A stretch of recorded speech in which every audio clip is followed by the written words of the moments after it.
20,000 gallons per minute. That is how much water pushes out of a cluster of limestone springs at the bottom of a canyon in central Arizona. It does it every hour of every day, in drought and in flood, at a constant 72 degrees Fahrenheit year-round. In a state where most rivers vanish by midsummer, that kind of reliability is not supposed to exist. And for 96 years, almost none of it reached the creek it was meant to feed. A concrete dam built in 1909 captured nearly every drop and funneled it through 8,800 feet of steel and concrete flumes to spin turbines at two small hydroelectric plants hidden in the canyon below. The creek downstream ran at a trickle, sometimes as little as 1 or 2 cubic feet per second where the full flow should have been 43. The turquoise pools that once defined the canyon shrank to almost nothing. The native fish started disappearing, and while that was happening, the dam and its power plants were collecting awards. Named a National Historic Mechanical Engineering Landmark in 1971, added to the National Register of Historic Places in 1991. A celebrated piece of Arizona's industrial history, honored for its engineering while the ecosystem it sat on top of was quietly being erased. Then in 2005, Arizona did something almost nobody in the American Southwest had ever done. They shut the dam down, pulled out the flumes, and gave the creek its water back. What happened next rewrote what scientists thought they knew about how fast a dead river can come back to life. And it raised a question that is now sitting in front of every state in the country with an aging dam on its books. I am Simon, and this is a story about what one creek in Arizona revealed when a 96-year-old dam finally let go. The creek is called Fossil Creek, and it cuts through a canyon between the towns of Strawberry and Camp Verde in the high desert country south of the Mogollon Rim. The canyon drops roughly 1,600 feet over about 10 miles from the springs to where the creek meets the Verde River. You could stack the Statue of Liberty inside the canyon 4 times over and still not reach the rim. There are no actual fossils here, despite the name. What early travelers found in the 1860s, when Arizona Territory's first governor John Noble Goodwin passed through the region, were twigs, leaves, and stones wrapped in pale shells of rock that looked petrified. They were actually travertine, a form of limestone that the water deposits as it flows. Fossil Creek carries water so loaded with dissolved calcium carbonate that it builds solid rock wherever the current slows down. Where the flow hits a log, or a bend, or a shallow ledge, the calcium hardens into pale terraces of stone, sealing leaves and twigs inside like a slow-motion cast. Over centuries, this process built natural dams across the stream bed, holding back pools that glow turquoise against the desert rock. Roughly 13 tons of fresh travertine are laid down along the creek every single day. That rate makes Fossil Creek the 4th largest travertine producing system in the United States. The only 3 larger ones are Mammoth Hot Springs in Yellowstone, Havasu Creek in the Grand Canyon, and Blue Springs of the Little Colorado River. All 3 of those sit partly or wholly inside national parks. Fossil Creek does not, and that difference is part of how this whole story started. The source of everything is a cluster of springs at the base of the canyon. Those springs push out a steady 43 cubic feet per second, around 20,000 gallons every minute, at a constant temperature between 70 and 72 degrees. The flow does not change with the seasons. It does not drop during drought. It does not surge after storms. The water appears out of the limestone, and it never stops. Archaeologists have found evidence of human habitation in the Fossil Creek watershed going back as far as 10,000 years. Yavapai and Apache peoples made their home in this canyon and still regard it as ancestral ground. The Yavapai Apache Nation calls it Tudu Tiliz. They lived alongside those springs and that creek long before anyone thought to put the water to work. But in 1900, that changed with a single piece of paper. A rancher named Lou Turner filed a water claim on the creek. A year later, he filed a claim on the springs and the headwaters. Among the uses he listed was the production of electric power. The mining towns nearby, Jerome, Clarkdale, Crown King, needed electricity. A spring that never quit flowing looked like a resource going to waste. Turner drew in 3 partners and formed the Arizona Power Company. A bond issue raised $1.5 million, and then came one of the most grueling construction projects in Arizona history.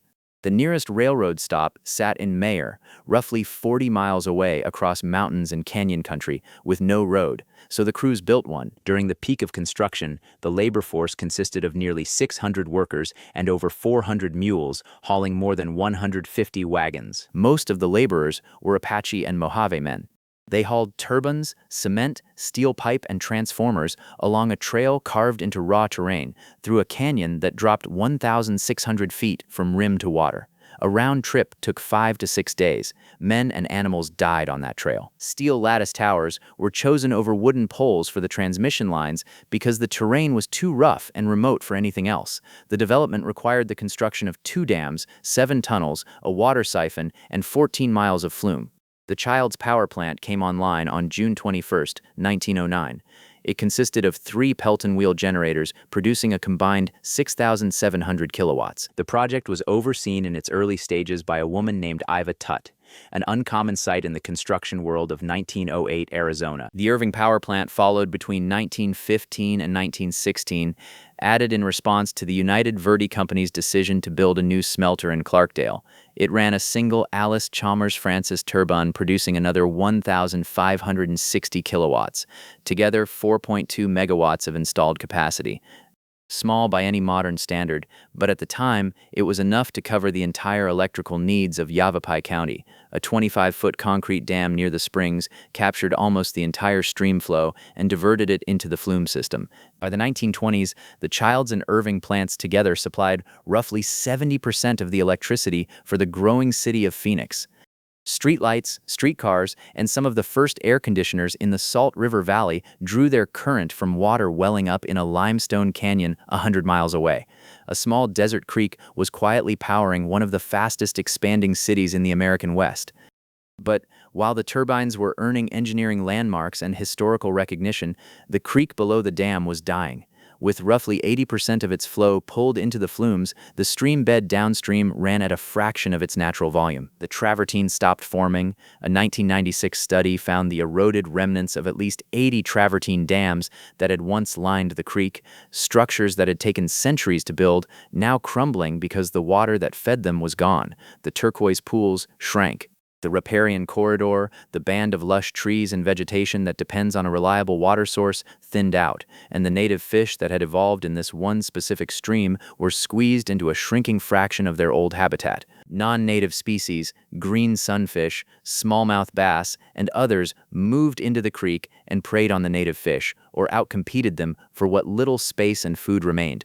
For a creek whose entire identity was building stone out of water, this was not decline, it was erasure, and it went on for the better part of a century.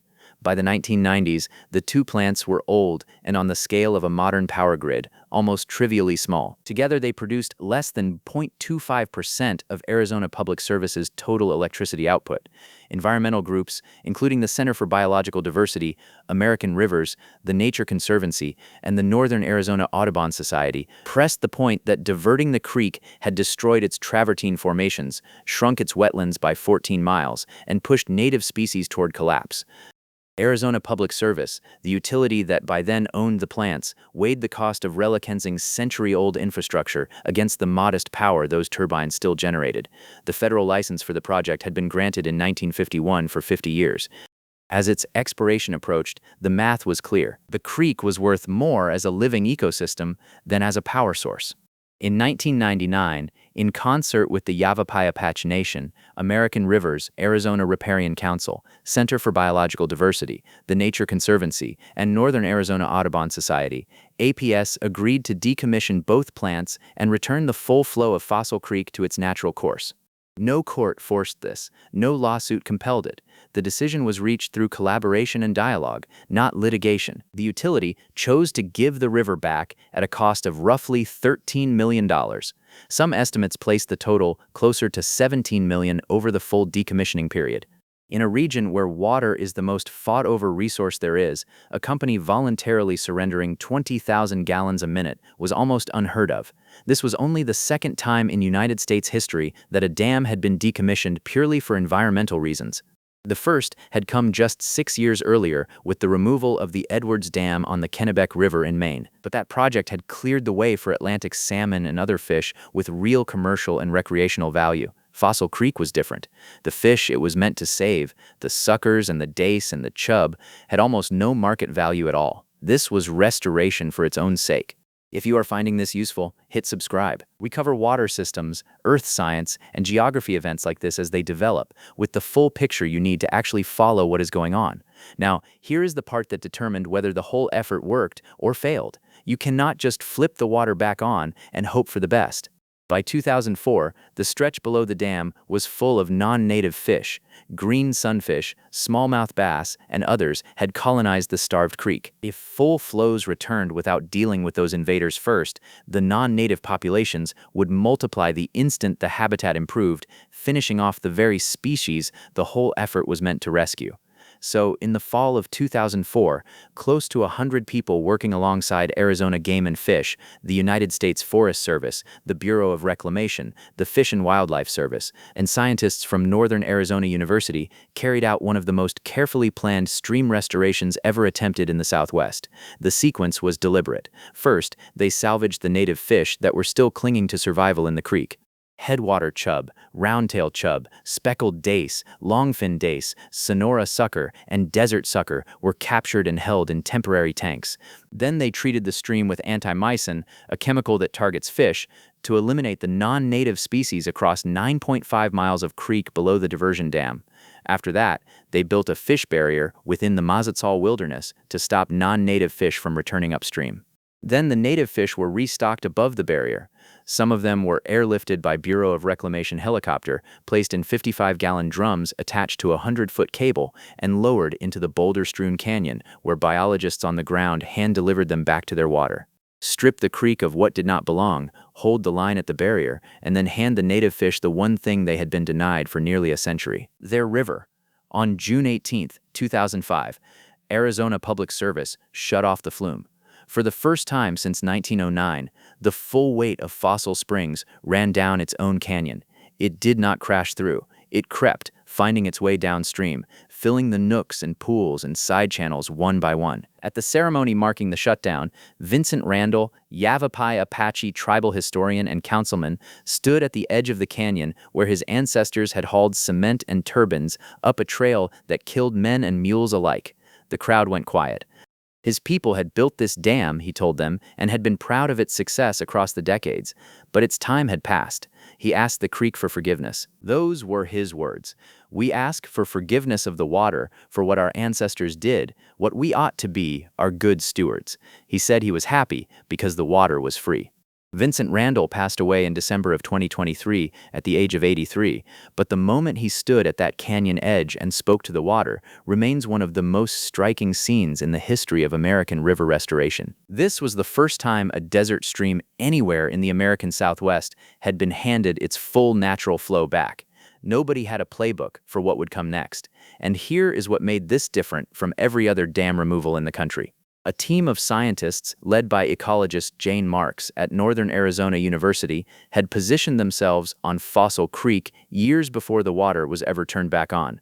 Marks and her colleagues, funded by the National Science Foundation, had been studying the starved creek in detail since the late 1990s, tracking its chemistry, its fish populations, its travertine production, and its ecosystem metabolism against a healthy reference stretch upstream that still ran at full flow because it sat above the diversion point. Restoration projects are almost never studied this way because scientists rarely know in advance which river is about to change.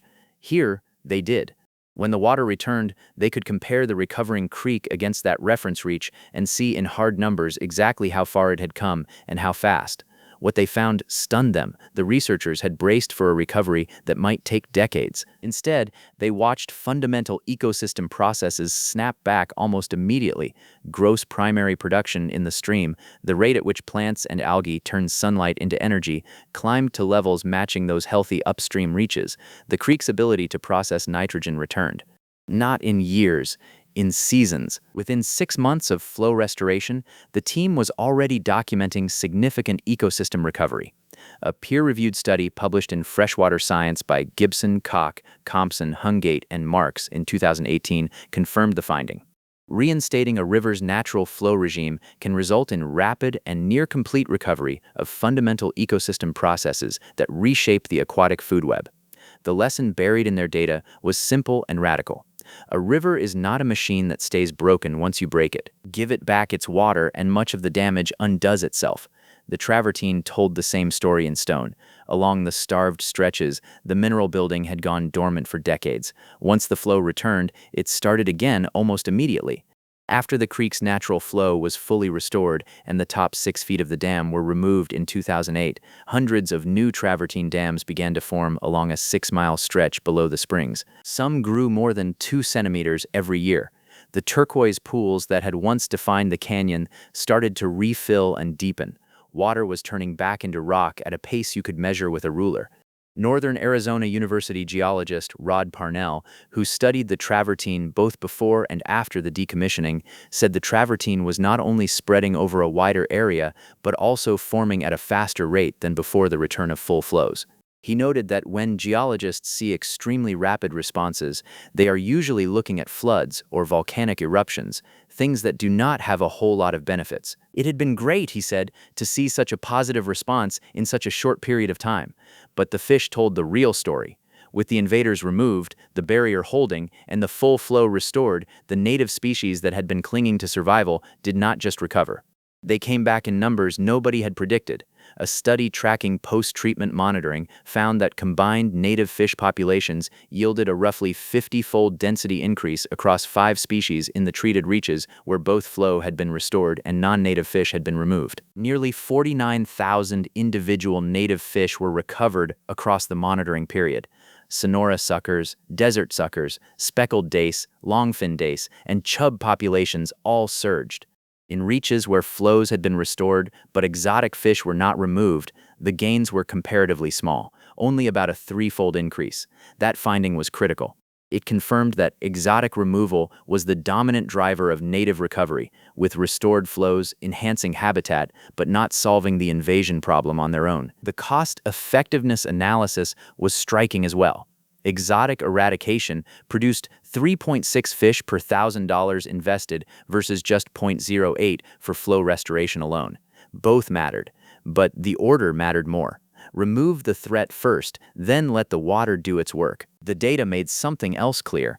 Flow restoration alone, without removing the non-native fish, produced only a 3-fold gain in native numbers, roughly 1,022 individual fish. But the combined approach, full flow plus exotic eradication, yielded nearly 49,000. The lesson was not just ecological. It was strategic. Fix the habitat and remove the threat at the same time, or the habitat fix gets eaten alive. Over the following years, the recovery expanded further. Arizona Game and Fish, in coordination with the Fossil Creek Working Group, began reintroducing additional native species that had been entirely lost from the creek. Spike dace, loach minnow, and Gila top minnow, all listed as endangered under the Endangered Species Act, were brought back to Fossil Creek.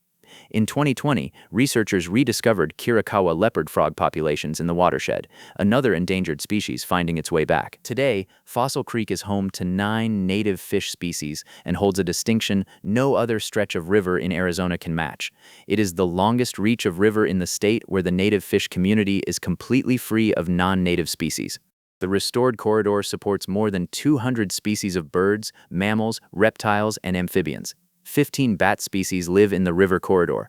Black hawks, peregrine falcons, bald eagles, and Bell's vireos move through the canyon. In the 50-acre botanical area around the springs alone, researchers have cataloged 166 species of plants. A creek that had been quietly dying below its dam had become one of the richest pockets of life in the Southwest. In 2009, Congress designated nearly 17 miles of Fossil Creek as a wild and scenic river, one of only 2 in all of Arizona to carry that protection. American Rivers, the Sierra Club, and the Arizona Nature Conservancy had fought for the designation for years, and then the people showed up. A place with clear, warm turquoise water in the middle of the high desert proved irresistible. Thousands of visitors began pouring into the canyon every year. By 2013, the Forest Service estimated more than 90,000 people were visiting annually. They trampled banks, left trash and human waste, created unauthorized trails, and strained the very ecosystem the restoration had rebuilt. A river that survived a hydroelectric empire was now being worn down by people in water shoes carrying coolers. Jane Marks, the ecologist who had spent years studying the creek's recovery, told a reporter at Northern Arizona University that the research team had a fear. "We are going to love it to death," she said. The Forest Service responded with an ever-tightening system of permits and restrictions. Today, visiting Fossil Creek between April and October requires a reservation through recreation.gov. Each permit is valid for one vehicle with a maximum group size of 12. A maximum of one permit per person per month may be reserved. Campfires, glass containers, and rope swings are prohibited. Camping within the permit area is banned during the high season. Access roads are gated and close at 3 p.m. daily. For the 2026 permit season, the creek is only open Friday through Sunday during the month of April, with weekday access closed entirely. Having saved the creek from being drained, its stewards now have to manage a different kind of pressure, one that comes from the creek being exactly what it was always meant to be. Now zoom out, because what happened at Fossil Creek is not a one-off Arizona curiosity. It sits at the front of a wave that is rolling across the country. The United States has roughly 92,000 dams, large enough to be tracked in the Army Corps of Engineers' National Inventory of Dams. The average age of those dams is now over 60 years. By 2025, 73% were over 50 years old, and more than 9,000 were over 90. The American Society of Civil Engineers gave the nation's dam infrastructure a grade of D+ in its 2025 report card, finding that the number of high-hazard dams, ones where a failure would likely kill people, is increasing, with over 2,300 classified as deficient. At least 4,000 dams tracked in the national inventory are in poor condition. In 2024 alone, 108 dams were removed across 27 states, tying the record for the most dam removals in a single year. In 2025, another 100 came down. Since 1999, over 2,000 dams have been demolished in the United States. Federal agencies received a major boost from the Infrastructure Investment and Jobs Act, which directed billions toward infrastructure, including dam safety and removal. Those agencies have until 2026 to allocate those funds. The biggest removal in history wrapped up in 2024 on the Klamath River, where 4 large hydroelectric dams straddling the California-Oregon border were taken out in a project that cost hundreds of millions of dollars and opened more than 400 miles of river habitat for salmon for the first time in over a century. That project took decades of negotiation between tribes, farmers, fishermen, government agencies, and a private utility. But it happened, and the pattern Fossil Creek helped prove that rivers can recover faster than anyone expects, was part of the scientific foundation that made that case. Here is the thing that Fossil Creek showed that no engineering model had predicted. A desert stream, one of the most fragile types of waterway on Earth, bounced back within months of getting its water back. Not years, not decades, months, and it did it in a landscape where every other water story is about loss. Lake Mead sits at roughly a third of capacity. The Colorado River no longer reaches the sea. Aquifers across the Southwest are dropping year over year. In that context, Fossil Creek is a data point running in the opposite direction, a place where the numbers went up instead of down, where life came back instead of leaving. And the lesson it carries is not sentimental, it is practical. The fish came back because someone removed the threat before restoring the flow.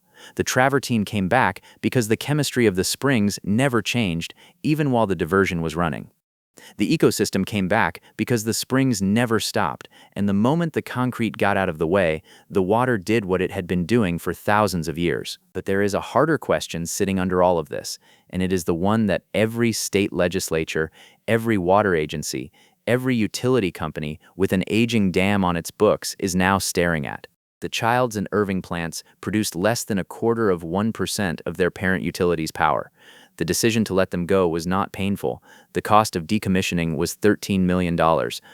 Some estimates placed total dismantling expenses closer to $17 million over a 10-year phased process. The lost annual revenue from power sales was roughly $500,000 a year, a rounding error on Arizona Public Service's balance sheet. That math does not apply to every dam. The dams on the Colorado River generate power for millions of homes. The dams on the Columbia River system produce a third of all the hydroelectric power in the United States. Taking those out is not a discussion anyone is having seriously. But between those giants and the trivially small plants on Fossil Creek sit thousands of aging dams that no longer serve their original purpose, no longer produce meaningful power, no longer store water anyone is using, and no longer justify the cost of keeping them standing. They block fish runs, trap sediment, warm water downstream, and in many cases pose direct safety risks to communities below them. More than 200 dams have come down since 1999. Thousands more are waiting for someone to do the math. The springs at Fossil Creek do not care about the math. They are still running exactly as they have for thousands of years. 20,000 gallons a minute, 72 degrees, loaded with calcium, turning water into stone.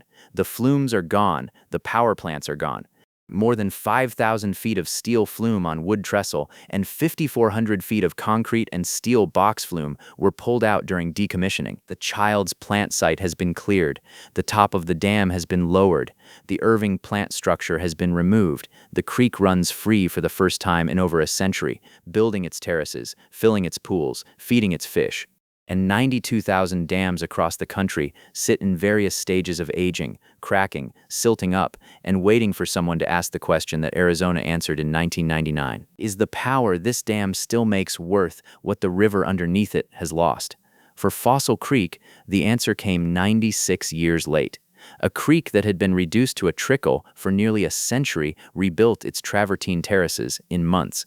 Native fish populations that had been circling extinction came back 50-fold. An ecosystem that scientists expected to take decades to recover snapped back so fast that the researchers studying it had to rewrite their models. And the springs at the bottom of the canyon never missed a beat.